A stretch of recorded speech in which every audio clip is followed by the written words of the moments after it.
My understanding is that the origin of OIC came from my father being dedicated to want to alleviate the sense of frustration among the poor living in Philadelphia, which is where his home base was, and his church.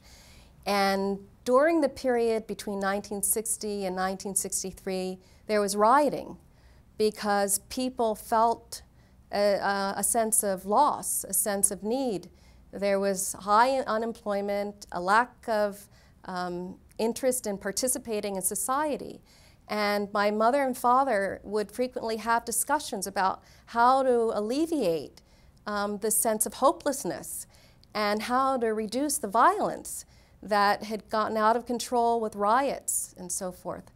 And OIC was born out of that sense of hopelessness when my father and mother agreed that the only way and the only vehicle to alleviate hopelessness is through employment and job opportunities. And that really is the beginning of OIC and the beginning of the job training movement. In the 1960s, the civil rights movement was at its height at that time. Reverend Sullivan, as he walked around in Philadelphia, he saw that there were no African Americans even driving soda trucks, no African Americans typing in offices, no African Americans working in banks, no African Americans in any within the major companies. It was at that point that Reverend Sullivan said, we got to do something about this. He organized 400 mainly African American pastors in Philadelphia and started a movement. And out of that movement drew OIC, Opportunities Industrialization Centers. Reverend Sullivan loved those long words. He started this program because after these 400 preachers, they went to the various companies, and the companies said to Reverend Sullivan and these other pastors, Reverend, we hear you, but there are no blacks qualified to work, to do typing, to work in banks, to do this type work. Reverend Sullivan listened to them. He went back, started OIC, and started this training program. So the next time these companies would say to him, well, there's nothing that your people are not trained. He said, well, I got a secretary who can type 90 words per minute. And that changed the whole movement. As Dr. King was working on, in terms of civil rights, he was working on social issues. Reverend Sullivan was working on economic issues. That's why he wanted to train young boys and girls, especially school leavers and school dropouts, to become professionals. And he was most successful in doing that.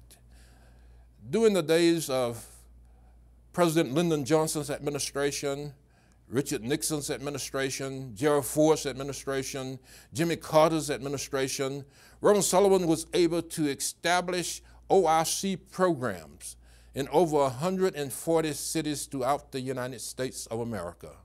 Reverend Sullivan influenced every president, as I've already said, in this country, in the United States, from President Kennedy through President